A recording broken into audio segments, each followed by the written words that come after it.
Broadway de Fabrice Caro chez Gallimard. Le 20 juillet 1988, quand était arrivée la lettre de Sandrine Cazès, alors en vacances à Juan-les-Pins, et que j'avais rencontrée une semaine auparavant dans un bal de village, je l'avais saisie d'une main tremblante. En réalité, elle était d'abord passée par les mains de ma mère, c'est elle qui allait au courrier. « C'est pour toi », avait-elle déclaré d'un ton solennel, suscitant chez moi un sentiment mêlé de honte et d'excitation. Je m'étais réfugiée dans ma chambre pour l'ouvrir en toute tranquillité.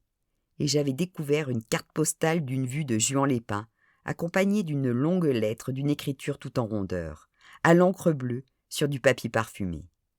Sandrine Cazès évoquait notre rencontre, parlait de ses vacances, de son petit frère insupportable, puis soudainement, au milieu d'une phrase sur la température de l'eau, entre parenthèses, surgissait un « pile là, à la radio ». Fermer les volets et ne plus changer l'eau des fleurs, qui me fait douloureusement penser à toi. Au bas de la lettre, une trace de baiser au rouge à lèvres barrait en diagonale les 3 dernières lignes. Et cette bouche m'avait littéralement fait fondre. Ce devait être la toute première lettre m'étant adressée personnellement, et j'avais cru alors que le courrier serait toujours synonyme de cœur qui bat, de ventre qui vibre, de fragments d'extase et de ciel sans fin. 30 ans plus tard, ellipse. Je tiens dans ma main une enveloppe plastifiée bleue, au bas de laquelle est inscrit « Programme national de dépistage du cancer colorectal ». Que s'est-il passé entre ces 2 instants? À quel moment le bleu du ciel de la carte postale de Juan-les-Pins s'est-il délavé pour atteindre ce bleu grisâtre?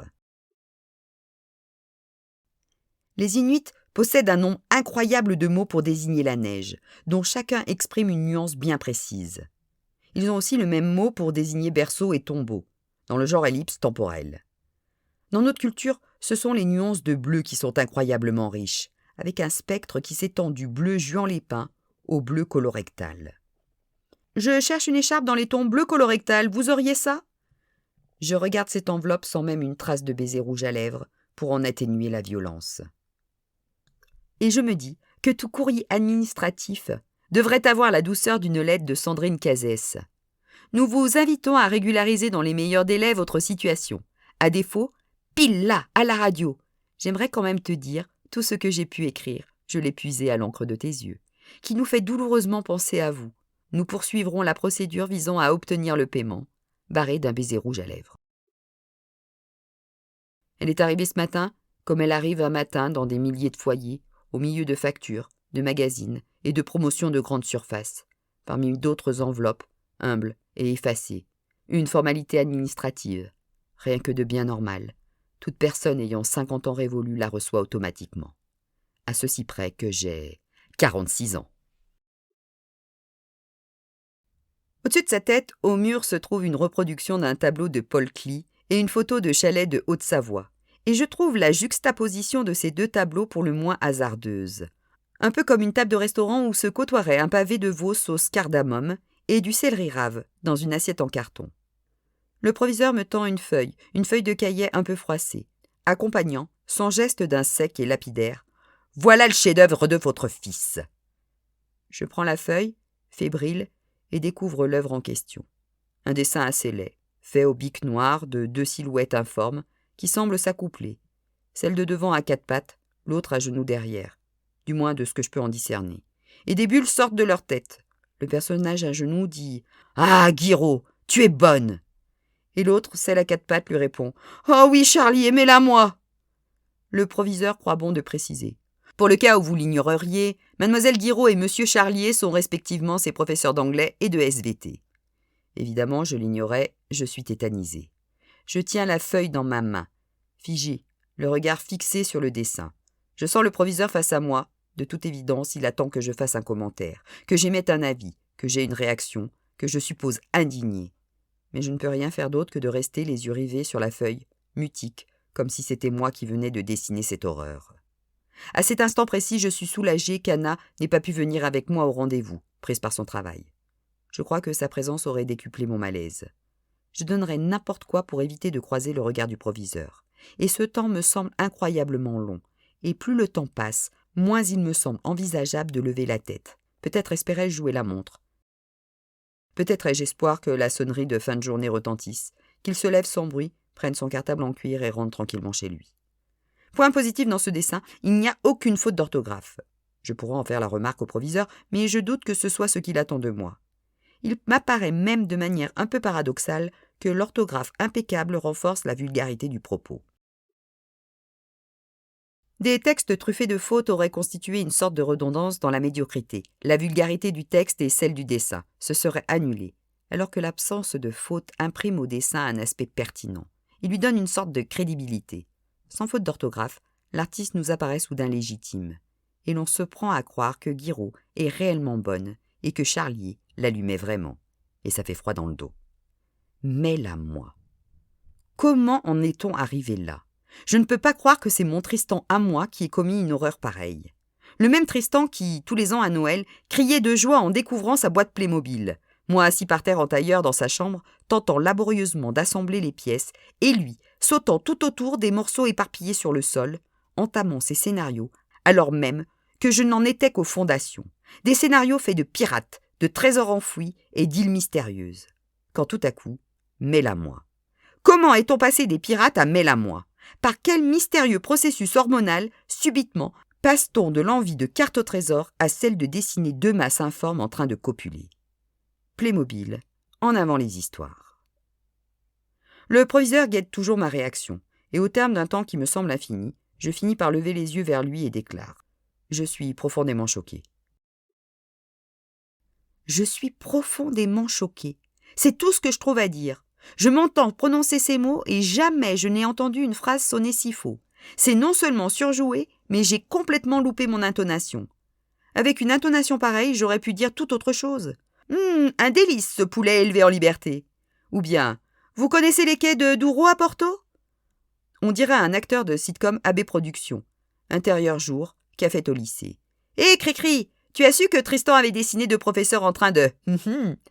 Je suis profondément choqué. Rire enregistré. Il m'annonce dans la foulée que mademoiselle Guiraud aimerait prendre rendez-vous avec nous, les parents. Il ne mentionne pas l'autre professeur, Charlier. Visiblement, lui, n'en voit pas la nécessité. Peut-être s'est-il contenté de sermonner vertement Tristan, ou peut-être le dessin lui a-t-il plu. Peut-être Tristan a-t-il concrétisé à travers son œuvre un de ses fantasmes, et peut-être lui en est-il secrètement reconnaissant. Nous nous levons, je lui rends le dessin.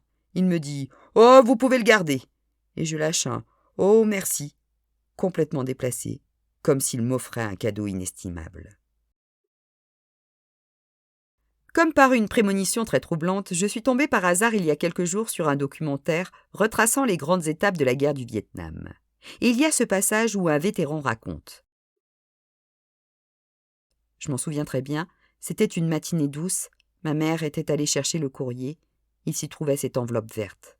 Nous avons tout de suite su que c'était, sans même l'ouvrir, la fameuse lettre d'incorporation.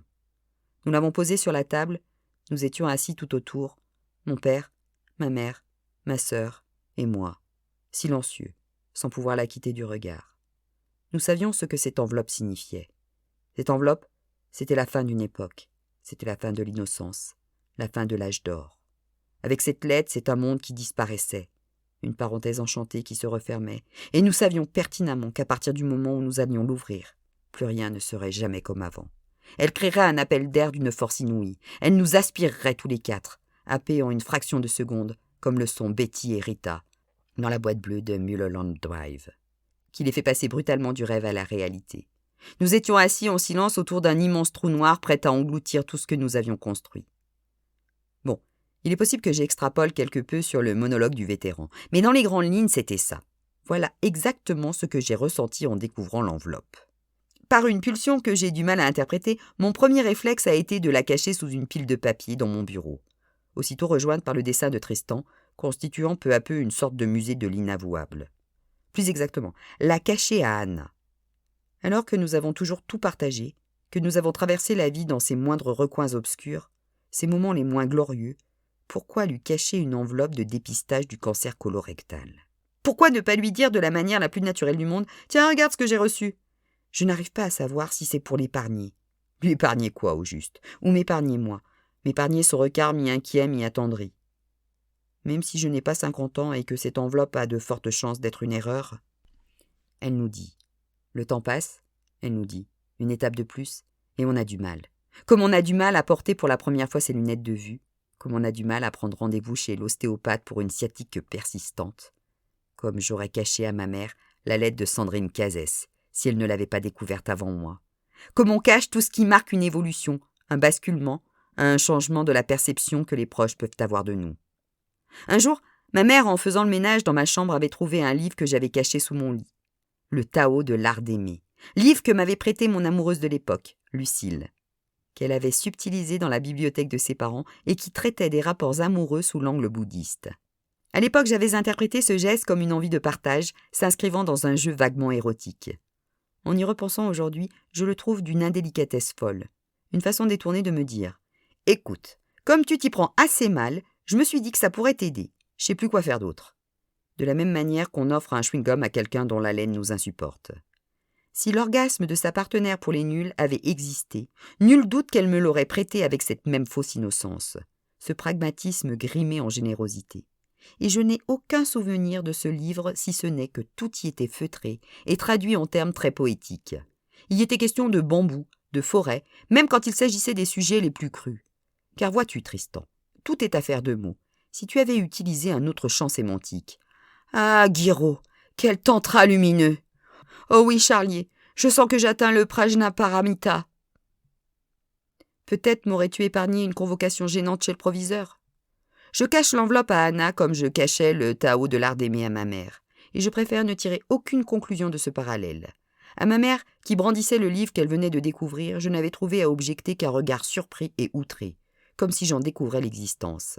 Ainsi, des malfrats mal intentionnés venaient la nuit chez les gens pour glisser pendant leur sommeil des livres érotiques chinois sous leur lit. Quelle époque vit-on ?